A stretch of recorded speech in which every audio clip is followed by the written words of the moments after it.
नमस्कार विद्यार्थी मित्रांनो, साऊथ ईस्ट सेंट्रल रेल्वे यांच्यातर्फे महत्त्वाची नोटिफिकेशन आली बघा मित्रांनो.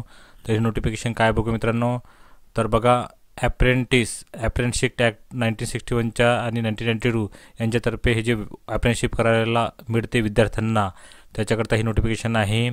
तर बघा मित्रांनो, fitter, carpenter, welder, CO, PA, computer operator, electrician, stenographer, plumber, painter, wireman, electronic mechanics, diesel mechanic, trimmer, machinist, turner, dental laboratory technician, hospital waste management technician, health sanitary inspector, gas cutter, stenographer Hindi, cable jointer, digital photographer, driver cum mechanic, light motor व्हेकलचं mechanic, machine tool maintenance, mason, building constructor.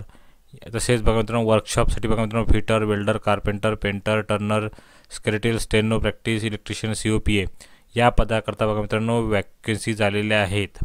तर या vacancies करता बघा मित्रांनो, अर्ज कधी करायचे आहेत, तर 5 एप्रिल 2025 ते 4 मे 2025पर्यंत विद्यार्थी अर्ज करू शकतात. तर याची महत्त्वाची बघा मित्रांनो एलिजिबिलिटी कंडिशन दिली आहे. 5/4/2025पर्यंत मिनिमम 15 वर्ष कंप्लीट असायला हवे आणि मॅक्झिमम जास्तीत जास्त 24 वर्ष कंप्लीट असायला हवे. SC ST करता 5 वर्षाचं जे एक्झाम्शन दिलं आहे, OBC करता 3 वर्षाचं दिलेलं आहे. PWD आणि एक्स सर्व्हिस यांना 10 वर्षाचं एक्झाम्शन दिलेलं आहे.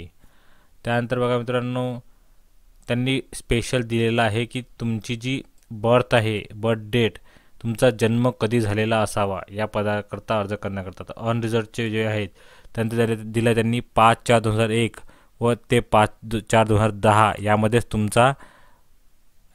तुमची जी जन्म झालेला असावा. नंतर OBC करता पण त्यांनी दिलेला आहे 5/4/1998 ते 5/4/2010, SC ST करता 5/4/1996 ते 5/4/2010, PWD एक्स सर्व्हिसमॅन यांनाकरता 5/4/1991 ते 5/4/2010 यांच्यामध्येच ज्या विद्यार्थ्यांचा जन्म झाला असेल तेच विद्यार्थी या पदाकरता अर्ज करू शकतात.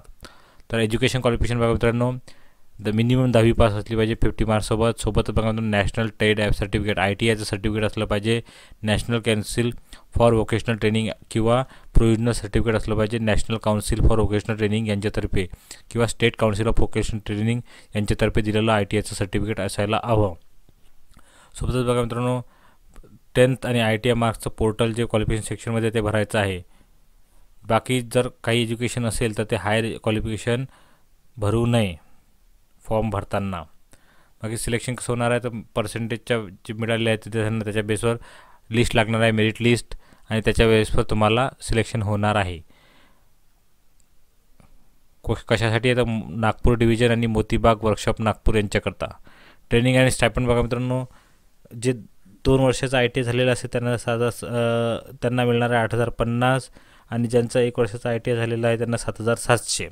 तुमचं जे सिलेक्शन होणार आहे ते फक्त 1 वर्षाकरता राहणार आहे. मेडिकल फिटनेस पण त्यांनी मागितलेलं आहे. बाकी डिटेल्स तुम्ही या PDF मध्ये वाचू शकता. याची लिंक तुम्हाला डिस्क्रिप्शन बॉक्समध्ये मिळून जाईल. सर्वांना ऑल द बेस्ट. ॲप्लिकेशनची लिंक पण तुम्हाला डिस्क्रिप्शन बॉक्समध्ये मिळून जाईल. सर्वांना ऑल द बेस्ट. धन्यवाद.